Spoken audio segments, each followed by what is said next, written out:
కొలికిపూడి నేను కోవట్టట్టు అంటారు, వాళ్ళకి తెలియదా నేను ఏం చేశాను? పాలు తాగి తల్లు రొమ్ముకొద్దును మిస్టర్. ప్రజల కోసం పనిచేయాలంటే ఇద్దరు మెంటాలిటీ ఎలా ఉంటుంది? జగన్మోహన్ రెడ్డి గారు ఎలా ఉంటారు, చంద్రబాబు గారు ఎలా ఉంటారు? నియంత అసలు అతను పరిపాలనకు పనికిరాడు సార్. అసలు చంద్రబాబు నాయుడికిను జగన్మోహన్ రెడ్డికి పోలికే పెట్టదు. తెలిసిన జీవితం నేను 3 రాజ్యాలు ఉద్యమ నేత అంటే మీరు చెప్పండి సార్. వాళ్ళకే పంగనామాలు పెడుతున్నారు కదరా బాబు. మీలాంటి వాళ్ళు చూస్తే మమ్మల్ని కూడా కోవట్లు అనుకుంటారు.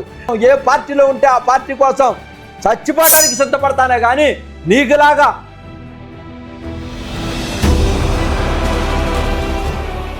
సీటు కోసం 5 కోట్లు అడిగారు, ఒకసారి కోటిన్నర, మిగతాది బ్యాంక్ ట్రాన్సాక్షన్ ద్వారా. ఎవరు అడిగారు సార్? మిత్రుల ద్వారా అమౌంట్ ఇచ్చారు. కమిషన్లో చేసేటువంటి పెద్ద ఉంటారు స్మగ్లర్లు, వాళ్ళతో నువ్వు సహాయం చేసి ఆ డబ్బులు పంపించుండవు.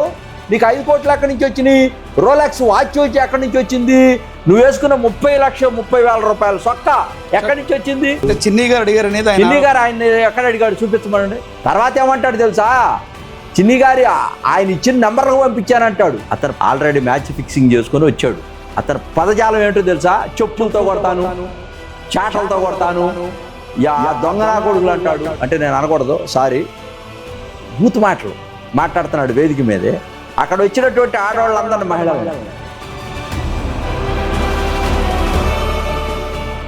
అసలు ఇంత దౌర్భాగ్యమైనటువంటి ఎమ్మెల్యే నా 42 సంవత్సరాలు నేను ఎక్కడ చూడాల. ఇంత character, credibility, commitment, concerns, transparency, organising capacity ఇవి అసలు అతని దగ్గర లేవు. మరి ఏమి లేకుండా ఆయనకి ఎలా ఇచ్చారు?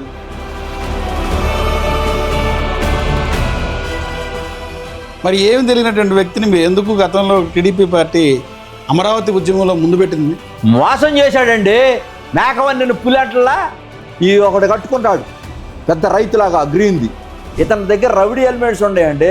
డిబేట్లో చెప్పుతో కొడతారంటే ఎవడన్నా నీలో దాగి ఉంది అంటే నువ్వేం చేసేస్తా అంటే కేసీఆర్ శివనాథ్ గారు వస్తే హతమారుస్తా. నువ్వు అన్నా వచ్చి ఒక రోజున అన్నా నందిగామ సురేష్ మనోడు కదా వదిలే అన్నా. నేనన్నా ప్రశ్నే లేదు.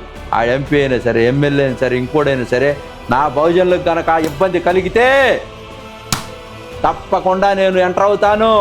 Tour success అవుతుంటారా? ఆశించేంత రూపంలో పెట్టుబడులు వస్తాయా?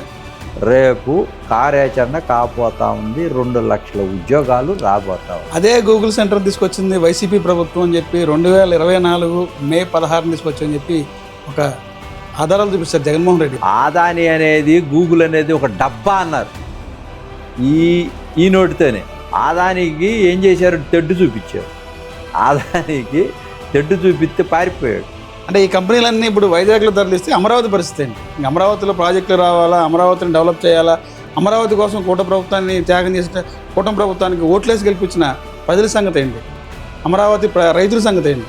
మీరు చెప్పే దాంట్లో డొల్లతనం ఉంది. నేను చెప్పేది ప్రజల అభిప్రాయాలని, రాజధాని రైతుల ప్రజల అభిప్రాయం లేదు.